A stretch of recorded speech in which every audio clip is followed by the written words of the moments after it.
খুব ঠান্ডা পড়ে গেছে। আজকে সকালে নাস্তা করার ইচ্ছে হচ্ছিল না।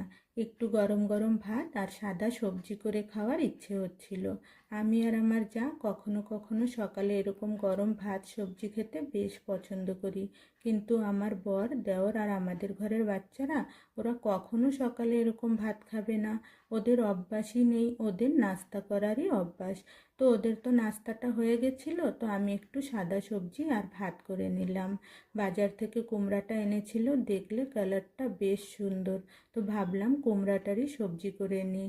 তো কুমড়াটাকে আমি প্রথমে ধুয়ে বেশ ডুমা ডুমা করে কেটে নিলাম, সঙ্গে একটা আলুও কেটে নিলাম।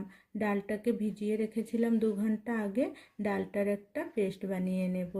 তো ডালটার ভিতরে দিয়ে দিলাম 2 কাঁচা লঙ্কা, বেশ কিছুগুলো রসুন, আদা, হলুদ লবণ দিয়ে ডালের একটা পেস্ট বানিয়ে নিলাম।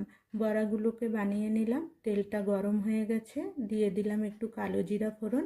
সবজিটাকে দিয়ে দিলাম, নাড়াচাড়া দিয়ে একটু হলুদ লবণ দিয়ে দিলাম। বেশ কিছুগুলো কাঁচা লঙ্কা দেব। আমার এই সাদা সবজিটা কিন্তু একটু ঝাল ঝাল করে খেতে পছন্দ, তাই আমি বেশ কিছুগুলো কাঁচা লঙ্কা দিয়ে দিলাম।